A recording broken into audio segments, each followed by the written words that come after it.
I think this is a perfect opportunity where we can let the big chief loose. Let her rip, dude.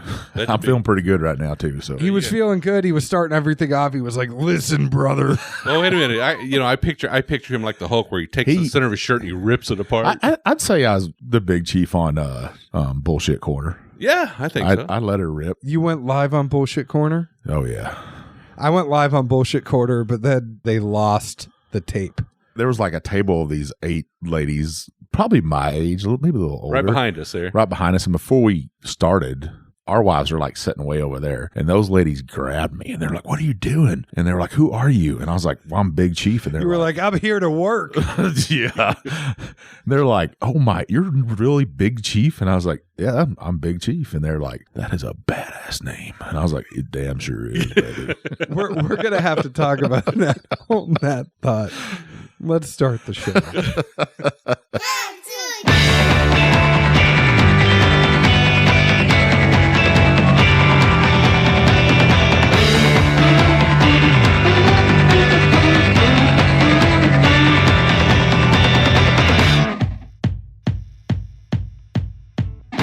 Hello, everyone. My name is John Edwards, and I am San Zeke Baker, but together we make the Dad's Drinking Bourbon. Wherever you are, whatever time it is, thank you for making us a part of your day. We have some very, very special guests. I am in their hotel room. They kidnapped me.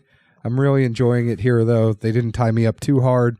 But before we start getting into this, I want to let you know today's show is brought to you by CaskCartel.com. They're changing the industry standard as to how you get your liquor shipped directly to your door. It's really a convenience thing. They are like the Amazon of the spirits industry. So what they're doing is they're allowing merchants to get hooked up with you. They're like a matchmaker. They are like the millionaire matchmaker of the whiskey industry. They are not setting the prices, though. So it's the merchants that they work with that set the prices. So when you look at it, some of them are going to be like a typical online retailer. They may be a little bit more than normal, but there's a lot of stuff that you can easily get shipped right to your door that is a great price. I would encourage you to look through there, find your favorite whiskey, scotch, bourbon, whatever it is. They have other stuff too, and get it shipped directly to your door at CaskCartel.com. Also, go to Instagram at CaskCartel. And they're always doing awesome giveaways to their fans. They just did a whole Blanton's giveaway. They did a Pappy giveaway before that. Whenever industry people work with them and they have an excess of stuff, they put it in a smaller sample bottle and get it out to their people on Instagram.com. So go to CaskCartel.com, go to Instagram.com/CaskCartel, and check them out for yourself. I have 2 very, very, very great people.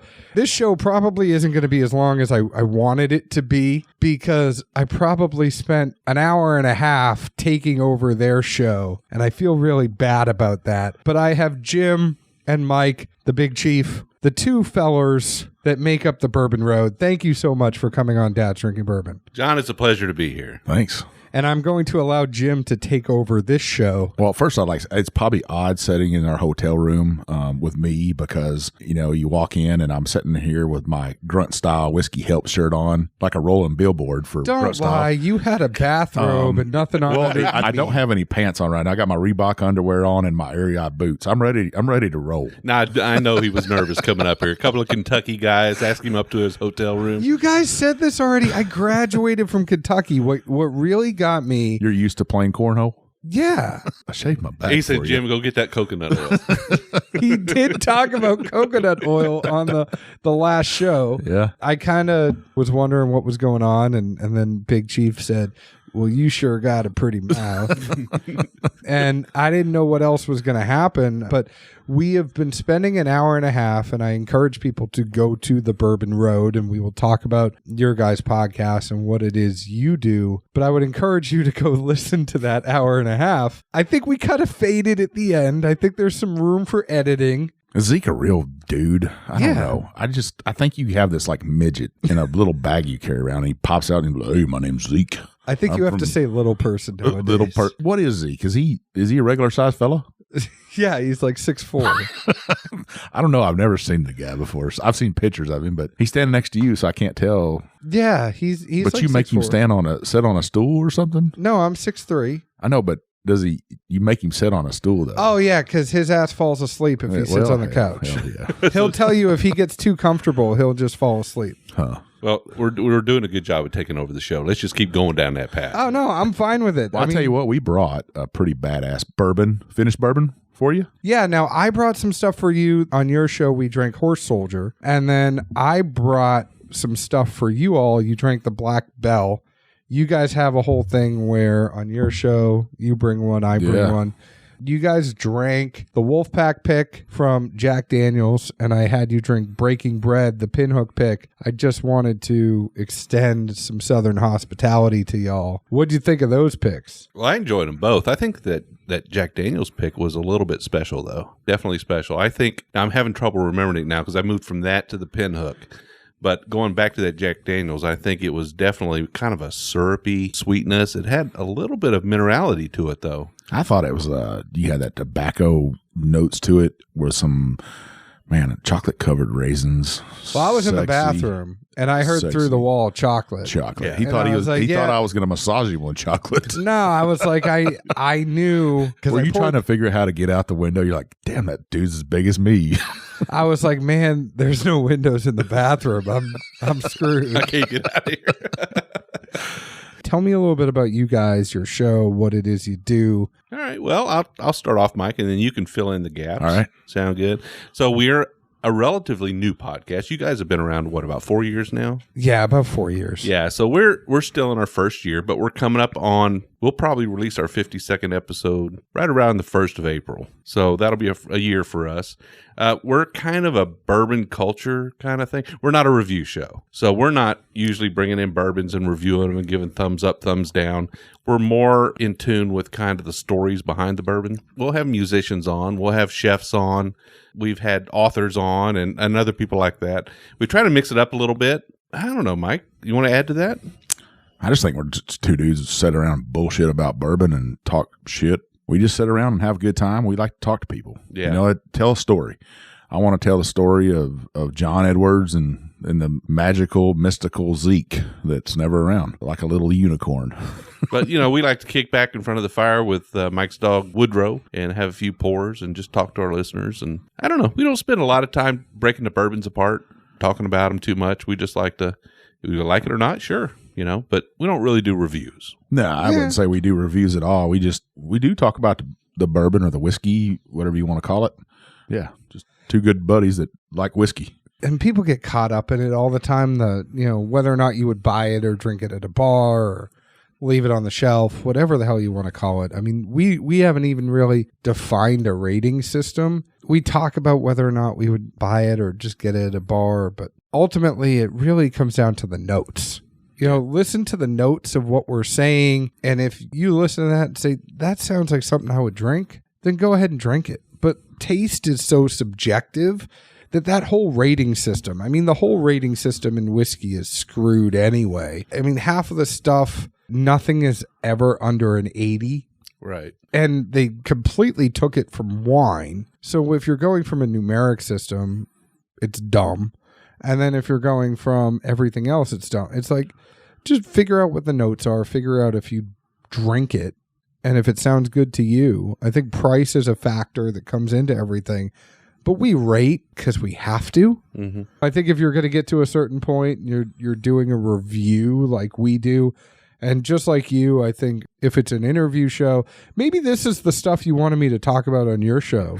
Yeah, this is kind of, this is a little bit kind of what I had in mind. But before I blew that up, but when it comes to an interview, I don't feel like job during the interview is to rate their whiskey. We could talk about whether or not we like it. We could be general, but during an interview, you're stewarding their story. And when it comes to a straight review show where it's Zeke and I, it's like, okay, here's where we're going to go forward. Now, that's never saying that we would be deceptive or anything on. Do you like chicken and dumplings? Heck yeah. I hate I'm chicken 6'3" and 300 pounds. How do you not like chicken and dumplings? Well, I got a backstory to that. My grandmother forced me to eat chicken and dumplings, and from then on, I would never eat it. I won't eat it. I wish I had a grandmother that forced me to eat chicken and dumplings. I won't eat. I don't eat popcorn. I'm just weird like that. There's some foods I don't eat. Everything else I eat. I'll drink anything, eat anything except for popcorn, turnips, and See, this A is Billy when, Goat's like, ass, I guess. But now, Jim, this is more of the stuff I wanted to get into on your show. Yeah. This is kind of like the psychology of the big chief over here. Yeah. Like, he calls himself Southern, but like Texas folk, they aren't really Southern. I'm not sure. we're Southwestern. No, Yeah. Texas is Texas. Like, they want to be different on everything. It's a big state. You got East Texas, you got West Texas, you got North Texas, you got South Texas. We got we got fish down in the South. You got East Texas that's kind of that traditional Southern cooking, Cajun a little bit. You got North Texas. I don't even know. They might eat dirt up there. I don't know. Eat some of that Oklahoma dirt, huh? Oklahoma dirt. And But I'm saying those chicken and dumplings, that is inherently a Southern. both of my sisters will eat chicken and dumplings, but me and my little brother will not at all. That's weird. And I don't think anybody's ever going to force me to eat chicken and dumplings. I don't think anybody could force you to eat chicken and dumplings. That's just You're one of not my a small things. guy. I'm sure you eat different things. You know, there's things you probably don't like, or somebody's cooked for you. You're like, I could not. I pass on that. I don't like raw onions. Raw onions, huh? Raw onion on a hamburger is pretty good. Yeah. Yeah, that's I'd rather cook it. If I had like an That's- onion ring on a hamburger, I'm okay. Raw onion. That's like a northerner thing. No, I mean I put Cooked ketchup onions. on too much. You know, the only thing that pops out in my mind is something that, from my childhood I was forced to eat that I just can't touch anymore is liver and onions. I never went liver. No, Mike, liver and onions. It You like organ meat? No, not really. No. Any real man shouldn't like any I don't even like that word. No, that is the worst question you could ever ask anybody. Hey, you like some organ meat? Like, Oh man. it's either number one, you're going dirty, or number two, it sounds like you're being like Hannibal Lecter. Yeah. My point on that is You ever eat some brain? I actually have ate some brain before. Maybe a little bit of monkey brain. I ate some squirrel brains once.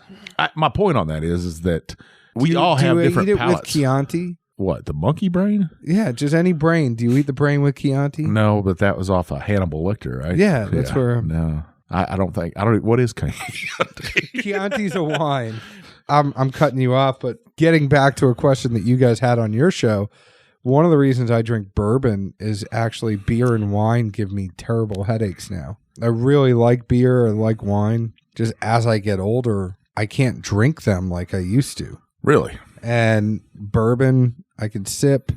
It's nice. I have a couple of them. I'm good. Where the other stuff, I think it's probably because you're naturally going to drink more beer than you would whiskey. By volume. Yeah. Sure. You're going to have a couple extra of them, and those always give me a headache. And wine, sometimes I like a nice glass of wine, but just like whiskey more. So are you not drinking beer at all, or just? I have one every once in a while. There's some really good craft distilleries here in Nashville that it's hard not to have, but for the most part, I'm not really drinking a whole bunch. Me and Jim are going to Mexico in April, and there's a steakhouse at the Jesus. resort we're going to, and they have Chilean red wine there. Going to They're Mexico. going to let both of you go to Mexico? Well, they might not let me back in the U.S. after I go down there. They know me pretty well there, though. As soon as I swim up to the bar, they're like, "Hey, Big Chief." Yeah, that's me, man. I'm here to party. But the steakhouse, I think my So record. he rides that wave for 7 days straight. 7 days. Last year was 10 days. 10 days. Well, that steakhouse, they know me there because I set the record on drinking wine at that place. I drink 5 bottles by myself. Jesus. And they're like, "You need another bottle?" Yep. I'll take another steak while you're at it. You have to deal with this. Yes, I do. You feel my pain. Hashtag free Big Chief. Free Big Free Chief. Big Chief. I feel like we should get Big Chief and Zeke together in a room, not tell them there's a microphone there, but like secretly have microphones in the room and just leave alcohol in the middle of the table and just see what happens. We probably could solve world issues. So like one of those rooms where they put toys in a room and children, and then they watch on the cameras. To Yeah, see. and two-way mirrors. And you and I just kind of like, I think we could podcast it. And narrate it. Yeah. Yeah. And go back and forth with each other and then watch what they were doing. Play call. Yeah. It'd be like the Super Bowl of bourbon drinking. I think this could be really, really interesting. So could Zeke put it away? Yeah. Heck yeah, you can. Yeah. Guys at work are like, "You probably don't really drink that much bourbon." And I guess I don't really, but I don't know how many shelves I have in our house, how many bottles we have in our house right now, but I don't think there's an unopened bottle unless we just picked it up here this weekend with the 20 other bottles we brought down here with us. I have a lot just because of the number of picks I've been on that are unopened, but it could be the third or fourth bottle out of a double pick. bottle or something that I'm like, I'm going to save that back, or I'm trying to save it for my son or something. I think Jim saved some for his boy. Right. Absolutely. I have a bottle, so I got caught up in doing the birthday bourbon, and then I found a bottle of Four Roses that was named Sophia, and it was out of Crown Liquors, and it was actually spelt like my daughter's name, Sofia. So I said, okay, well, we are going to get rid of the birthday bourbon, and now this bottle of Four Roses is going to be the bottle I give to her when she's older. I think that's pretty badass. I like that better than, everybody's looking for a Blanton's dump date, everybody's looking for a birthday bourbon. But if I could get a bottle that actually had her name on it, I was like, all right, that's it. I'm sold. We are on a bourbon show, right? Because I'm over here just sucking this Angel's Envy down. That's what she said. Mike, let's talk about the bourbon. I always want to talk about bourbon. I wanted them to know who you were before we talked about the Who's bourbon. the devil that just came on your show? You guys are a podcast. You talk about bourbon. You also have smooth voices. I feel like a lot of people could really enjoy the smooth, easy listening. It's like, especially the ladies, right, Mike? Well, I want any woman to sit back at night and lay in her bed next to her husband and listen to me. That's what I want. I actually got a few comments where people say I fall asleep listening to your voice all the time. And I said, well, that sounds about right, but I don't know how you could fall asleep listening to my voice. They tell you that? Yeah, they've said I'm some super fan. Super fan. Do you have some super fans? Heck yeah. Like stalkers? No, well, so we do have some. And thankfully, this is the good thing about being the play-by-play guy and not the analyst. There are some stalkers. They typically stalk Zeke. They're typically men, and they have said some very interesting things to Zeke that I cannot mention while we're recording, but I will tell you when we are off air. So does that really create a problem for Zeke? Nobody's shown up at his house yet, but if they want his address, all they have to do is message me, and I will be happy to give them Zeke's address. I'd put my latitude and longitude on my infinity bottle. My son did it for me, and I posted it on Instagram and on Facebook, and some guys are like, well, I can't read it completely. Could you tell me what the location is? No, I cannot tell you what my location is. Do you need my assistance? I like, there was one thing when we used to do Instagram videos, we changed up how we were doing it a little bit. And one person said like, yeah, I don't really like it because Zeke is too dark and I can't see his face enough.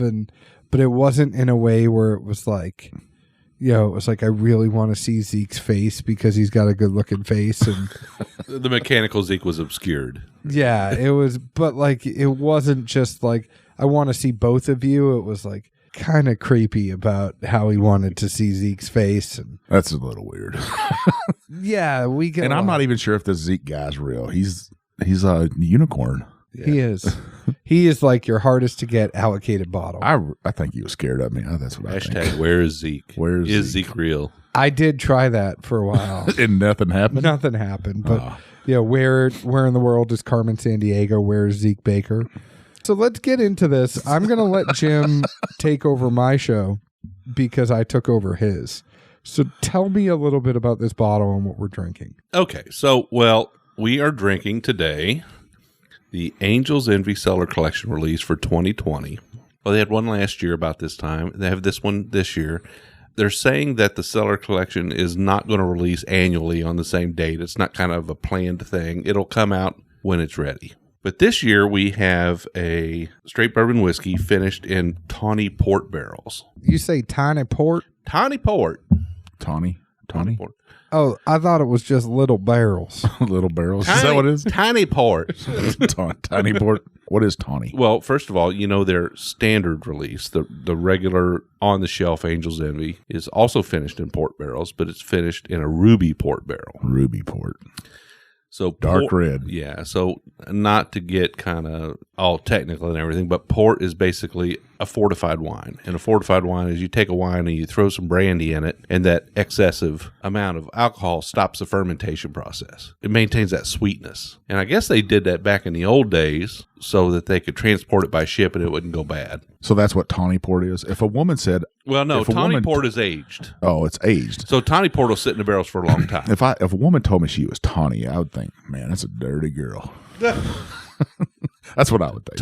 Tawny is, what do you think? You think Tawny's like bronzed? No, just dirty. Like, let's get it on. No, I guess now that you told me that, maybe that's now I would think if she told me that, I'd be like, wow, she's got some experience. So let me hear a little bit more about this. What's the proof? So the proof on this is 111.6. So this is a 10-year-old bourbon, and there's the youngest bourbon is about 10 years. They took 40 barrels, they married them together to make a blend, aged them in Tawny Port barrels, and I guess, I don't know what the average, they ended up with 5,400 bottles. So you do the math. I'm not really good at math. And the price is probably not cheap on this. Yeah, it's $250 a bottle. $1.3 million. Now, Mike found a bottle. What did you pay for your bottle? $227 at Kroger's, and I got my fuel points. So Julie did not help you. I don't think Julie's going to get that in her shop at all. And I walked into the Kroger in Middletown, and the guy knew who I was, like automatically. He was a listener. He's like, "You're Big Chief." And I was like, looking around, I was like, how do you know who I am? Again, Zeke is the only person who gets recognized. I don't, but people have been like, oh man, Zeke has been running. And people have driven the car up next to him, been like, "You're Zeke from Dad's Drinking Bourbon, aren't you?" I was down in Nulu, and the guy said, walking past me and my wife, we were down there shopping. He was like, "You're that whiskey man." No. Jim, get used to it. Yeah, this is what happens. You and I don't get recognized. Big Chief and Zeke do. Big Chief is he's a big boy. There is a support group for us, though, just so you know. Whiskey helps. Which one of you wants to go first? Tell me what you got. Let's talk about this whiskey a little bit. Well, Jim was just talking. I done finished my glass. You had about 4. And I'm drinking something else now. So you're back on the Horse Soldier. No, actually, I'm drinking that. Is it Pinhook? Yeah. Yeah, that's what I'm drinking now. But the Angel's Envy, great expression. I felt like the price on it is a little bit much for most people. And I think most people have said that. And Wes, when I interviewed him, he even said that. And that was disconcerting for me a little bit on Angel's Envy. Maybe they went a little bit too high. The juice inside the bottle, though, is awesome. Yeah. So if you're somebody who is not opposed to a finished bourbon, something finished in wine barrels, this one it's an upper class drink, I think. I'm about to disagree with both of you. Oh, Jesus. That's a beautiful thing about this show. The nose is phenomenal. Mm-hmm. Love the nose on this. Completely falls off for me on the taste. And I feel like the taste is not 111 proof. Is it 111? Yeah. I don't get that. I wouldn't get that either. I'm like that Elf. You know, Elf, the movie. I know you got kids. Your dad's drinking bourbon. You watch that probably 5 million times. I love Elf. I'm kind of like that giant Elf. Some syrup every once in a while is not bad. No, but that's what I get on the nose, and that's the thing with the really, really good finished Angel's Envies. Like, there's a cast strength unicorn blend that was a one-time bottling that is like pancakes and syrup. I want that. The reason I don't like this is because I don't get that on the taste. So I get it on the nose, and then I feel like the floor just falls out of it on the taste. Like, so are you saying that the finish is not there at all? I'm not getting anything. Like, I'm getting stuff, but it's not, and I should describe what that is. It's never good to say stuff. I'm getting stuff, but that's not even the point. It's like, I feel like the nose is so full, and the nose is that Angel's Envy finished, syrupy, sweet. All of that stuff is there on the nose, the fruit. And then you have the taste, and you're like, where the hell did it all go? Yeah. So the finish drops off really quick. It's gone. Absolutely. And that's the thing for me, that paying $250 for this, I would be so disappointed, because I know you guys were saying like, yeah, we got 2. So let me ask you this. When you're tasting this and it reaches sort of the back of your palate there, does that kind of chocolate cherry come through? Yeah. Is that something that you like? I like it. I want to know where the hell the rest of this is. Yeah, so then that finish, that chocolate cherry finish just kind of just drops off. Yeah. It's like a cliff, right? It goes away. That was my problem with this one. So I love this. The nose on this was amazing. The palate was good on it. The finish is where it failed for me. I don't even want to call it the taste because I don't feel like it was around long enough. I mean, it was like mid-palate, gone. It's like the Tower of Terror. But you also said you and Zeke aren't finished bourbon guys. But I could still appreciate a finished bourbon for what it was like, right? I'm not going to buy this, but I could tell you in drinking it, I'm always looking to get wowed. And it's like that meme that goes around of bourbon where someone would say, Pappy is overrated, prove me wrong. Whatever that is, somebody's putting, most likely ends up on Bourboner, and it's something changed my mind. I don't gravitate towards finished whiskey, but it doesn't mean I can't appreciate one or evaluate it and say objectively to somebody, if you like finished whiskey, you will probably like this. I'm still like, where did this go? I think you're right up there. That fell off a cliff, but to me, the taste on that, whenever you first drink it, to me, it's a good bourbon. That was kind of that chicken and dumplings thing. Your taste, me and Jim always say that, your bourbon your way, right? And maybe that's the Tennessee part of you that feels like it falls off. Yeah, for me, when I know Fell off for Jim too. Yeah, well, Jim's really from Ohio. Yeah, when I nosed this bourbon, I was pretty impressed by it. When I tasted it, it hit the front of my palate. I thought, wow, it really matches the nose. It's pretty cool. Then it hit the back of my palate, and it kind of had that chocolate cherry finish on it, but then it just went away. If you take the finish out of the equation, I think it's a home run, but I think it drops off too quick. It's something that if you sit there and you keep sipping on it, you don't let that finish go away. Yeah. It's nice. Now, there was only 5,400 bottles of this, and it's priced out of most people's pockets. I think me and Jim are just in a different part of our life where we have a means to where if we want to buy a bottle like that, we can buy a bottle. I have my threshold of where I think I mentally can buy a bottle at. What is that? I'm curious. $300, I think is. Yeah, I normally don't. And I bought this one, but I normally don't do that because there's so many champions on the shelf. I'm so ready to go buy the next greatest thing. I'm gonna tell you what. I'd never met Wes Henderson before. I'm not going to preach him up or anything, but the man to sit in a room with him, it was like I was sitting down with one of my best friends. Just a great, honest guy. He wasn't trying to sell me on their bourbon. Me and him just sat down, and he told me stories that nobody on a podcast or anybody in an interview has ever asked him. And to me, that meant a lot for him to be honest and upfront with me. So Jim let you go do something by yourself? Oh, yeah. I'd do it all the time. I'm surprised he let the reins go. Well, I mean, I'm kind of fortunate to have Mike, and I probably shouldn't say that. It's going to go to his head. I'm fortunate to have somebody who can go out and host a show without me. And the same, I'll go do one as well. So we can actually split our time and go different directions. See, I don't have that because Zeke doesn't know. Zeke, you're lazy. I asked him, I tried to get him to push the button, and he can't even push the button. He's like, I don't know how to record. I don't know how to set it up. I don't know how to do. Well, you got to know your limits and your strengths, right? Yeah. So this one, I know you guys don't really get down with rating, but we just kind of throw it out there at the end. I'm probably a pass on this one. Yeah. And the reason being that it falls off, and this is where other things come into play, where there are other Angel's Envy expressions. Let's say if it was let's say if it was an $80 bottle, would it still be a pass? Yeah, because there's other Angel's Envy I like more than this one. I buy that. I think Wes, he's a great salesman. It's nothing against Angel's Envy. It's this, and one of the things that I think as you guys go on more and more and more, and you're buying every single bottle, it gets down to a point where, would I buy an ounce of it? I'd probably buy an ounce to try it. I only really need an ounce of everything. Right. I don't need the full bottle. I remember before where it was like, oh man, I got to get this bottle because I'm going to post a picture on Instagram and I'm going to do this and I'm going to do that. It's all those things that you do before, and I felt like I needed the bottles. Not saying you guys are like that. I'm saying me. This was my story. And now I'm like, I don't need the bottle. I just need 1 to 2 ounce sample of it, and I will be able to put it in the Rolodex and say I had it. Now I can say, oh, I remember the tawny finish. It kind of fell off, but I got a lot of sweetness, chocolate, syrup on the front, and then it was gone. Yeah. I think there's bourbons like that. I taste an ounce of it, and I'm like, I'm never going to put that in my mouth again. OFC, a perfect example. 404 Kitchen did cost for OFC ounces. So it was $100 an ounce because, it's a very, very expensive bottle.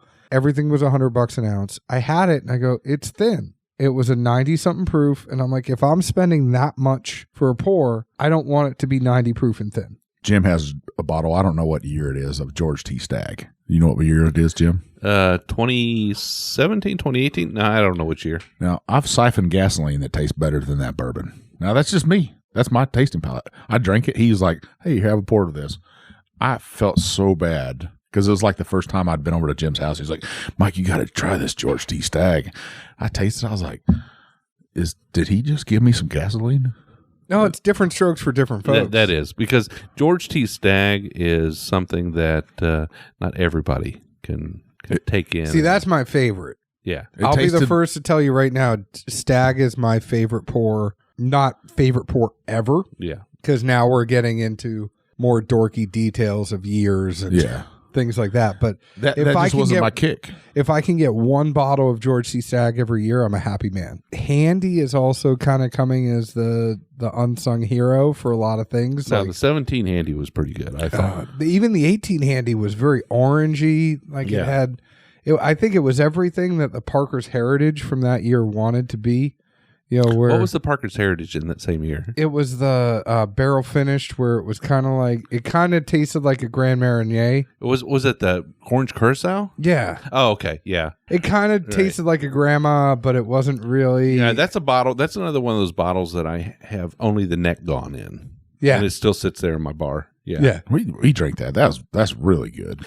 See, different strokes for different folks. And it's one of those ones where that's why he has it on the bar, so that when you come over, now you know what bottle you can kill. He tried to give me some old Maysville. I sat there for an hour with that in my glass and didn't drink a sip. And I think he kept looking at me, and I bet he was thinking, that joker, man, he could suck down 4 or 5 glasses of bourbon. He's sitting over there with that one glass tonight. What's wrong with that bourbon? But it sounds to me on this one, Jim, you're probably with me. You might be more of a bar, though. You might get this at a bar. Yeah. So am I happy I paid $2.50 for a bottle? Probably not. But now that I have it, I'm going to share it with as many people as I can to let them get the experience. That's what you should do. Yeah. And it sounds like Big Chief wants to buy that half of the bottle off of you. Well, we don't. I'd say we never do that with each other. You should. But here's what we do is Jim will be like, hey, Mike, don't open your bottle yet. We'll drink my bottle, and then we'll drink your bottle. And we do that. We're just like that. We have 2 bottles of the Woodford Reserve chocolate rye. We'll just share them with everybody. We just want to share our whiskey with people. I don't think there's nothing wrong with that. Nothing wrong with that at all. We're not greedy people. I've had people in my house, hey, open everything that you don't see open. I don't care. Just drink it. I want people to love what I love about bourbon. Well, I don't want a museum in my house. That's the thing is it's not. Yeah, I've got those bottles like that neck, the bottle where the neck pour's gone, and then it just sits there. When Chattanooga put out the 91 and 111, Tim was signing bottles for everyone, and there was a group of us that went down. He graciously allowed me to bring a bunch of people from the dad's group down with us while we were going to record a podcast that Zeke did not show up for, actually. Once again, the unicorn. As he was signing bottles, I go, Tim, don't worry about signing my bottle. Like, my hand is just going to smudge your signature when I go to grab the bottle because I'm going to drink it. So he actually signed it for me, and he said, drink me. And then he wrote his name. But I said, I don't care if you sign a bottle or not because I'm just going to drink it. I'm going to keep reaching for it. I'm going to smudge your signature. Yeah. Whenever you decided to make a podcast, how did you come up with just you and Zeke and not a third person? I don't have a lot of friends. He's got one friend.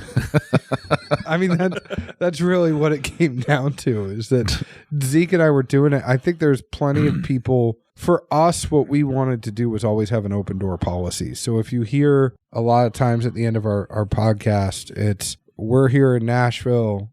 Let us know when you're coming to town. We want to have you on. Now, a lot of times we have consideration with the kids, so we may be a pain in the ass to schedule with because it's like we record after the kids go to bed. It's like you guys coming in from out of town. I got to get special permission to record in the middle of the day. If you can make when we record, we have an open door policy. Kind of like it's good to have two mainstays and then anybody else, a rotating cast, whoever else wants to come on with us. We have no pretension at all about it. It's And you've had other podcasts on. 100%. Yeah. You've had Bourbon and Blondes on. We have Bourbon and Blondes on. We've had Blue Collar Bourbon on. We've had a whole bunch of, I can't Yeah, even. Bourbon Lens, you guys work together too? We haven't had them on. We've talked about it. Yeah. We just haven't been able to get them on yet. It's really just whoever is here and whoever comes into town. Obviously, we're not able to travel as much as we can with younger kids. Mikey, I'm going to call him Mikey because he's a little bitty feller from the Bourbon Lens. Him and his wife they're kidless, so they probably just travel on down here to Nashville. They're travelers. For us, it's more of a to-do to schedule out some travel. And, there's some travel that I do every year. I go to Grades and Grits every year. I'm going to be going to Spirits and Soul in Memphis. So there are certain things that I will travel for. So it's got to be big to get me to leave Nashville for other stuff. I know there are some events that go on in Kentucky and they're like, hey, do you want to come up for this event? And I go, what's different about that event than these 5 events that are already happening in Nashville? I don't want to sound like a jerk about it, but it's like you go to a table, you get a sample of whiskey, somebody's there, that same person's going to be here in a month. What am I missing? And so it's a bigger to-do to get us to go out. Well, you're a dad too, and that time's valuable. I'll tell you that. Yeah. You're not going to get that time with your kids back. I mean, going to distilleries and doing stuff like that, I always try to make it up once a month and go up to Kentucky and visit some distilleries. But when you come up, give us a ring, man.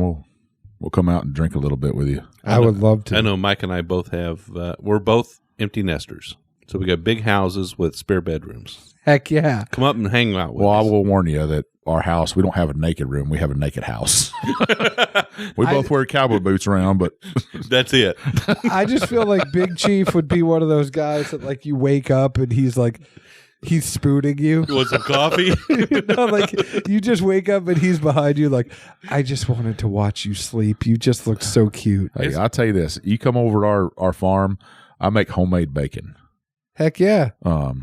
We'll sit back on our back deck, and it almost looks like Gatlinburg back there. We'll go down by the fire, and we'd like to have you guys that come up, and we'll do a big old, like, around the fire I would love podcast. to do some open fire cooking too. Yeah.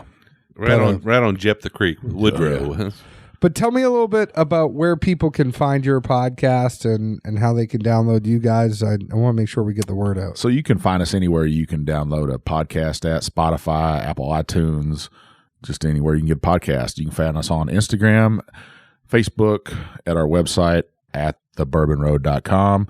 You can find myself at One Big Chief. I'm Jay Shannon 63, and the Bourbon Road also has a closed Facebook group now called the Bourbon Roadies, and where like-minded people come and hang out and chit-chat about what's going on in their bourbon life. So come on, join the group, hang out with us. We have a good time. How do you get the nickname Big Chief? So I'm part Native American, and I was in the Coast Guard for 24 years, and, I retired as a chief. So being 6'3" and 300 pounds, big chief. And it just kind of stuck. I've heard other guys say, oh, that's what I call my husband, or and I'm like, well, how big is your husband? Well, he's 5'5", and I'm like, it's not very big. What size boots does he wear? He wears a size 9. Man, I'm sitting here looking at boots on you and John, and I'm wondering, John, what size of boots? 13. Yeah, I'm a 14, and it's a hard thing to find a boot. I was 14 for a little bit, and I have a very high arch. I did 14 for a little bit, and then kind of settled back down to 13. Yeah, and it's tough. Growing up, it was tough. Yeah, that's just how I kind of came about it, and I do have a big personality. I love to party. I love a good time. Center of attention. I'm some guys at work call me Mayor Mike. Big Chief is good, but like Dances with Bourbon might even be better. Well, whenever I sign a barrel over at Leaper's Fork, and whenever I do sign a barrel, I'll usually put a crossed anchor with a crossed either arrow or a spear, and I write Big Chief on there, and that's kind of been my thing. And maybe one of these days you'll see a bourbon with that, or on a T-shirt on there you can get. I'd love to see a bourbon on the one day of with that on there. I do want to mention before you guys go, I appreciate you leaving the door open, and I think your wives are coming back now, but I appreciate you leaving the door open so that I could escape if I needed to. But thank you guys both for coming on the show. We've loved having you, and can't wait to get you on again when Zeke is here. Want to let you know before we leave that all of the glassware provided to us was provided by DistilleryProducts.com. Now, Jim, I know you guys use DistilleryProducts.com We do. too. Yeah, absolutely. We actually found out about Distillery Products by listening to your show. Did you just get the Glens, or did you do any of the other ones? The Tuith or the... No, just the Glens for now. We've talked about some rocks glasses, and we may do that next. But for now, just the Glens. They have flasks. We just got a couple flasks from them. You could get the Wee Glencairn. You can get the Tuith. You could get all of them. I'm very happy as we're doing this. Both of you, come on in. We're almost done. It's okay. I better put my britches back on. Big Chief just took his britches off a little bit, but but you can get all sorts of glasses. They are the number one place for all of your laser etch needs. They are the places that all of the distilleries go. The place that you were at yesterday, Leaper's Fork, they use distillery products. So all of these distilleries, actually how I found out about them was talking to the different distilleries, figuring out where they went for their Glencairns and their laser etch needs. Distillery Products is the number one place to get a neat glass laser etched in North America, or actually the only place. Go see Janie, go see Carson, go see Vicky, all my friends at DistilleryProducts.com. You can find Dad's Drinking Bourbon on Instagram at Dad's Drinking Bourbon, Twitter at Bourbon Dads, Facebook at Dad's Drinking Bourbon. Find us wherever you download your podcasts. And you can also find us here in Nashville, Tennessee. Jim, Mike, thank you both very, very, very much. Our pleasure. Thanks, man. Come back. We will. Will do. Cheers.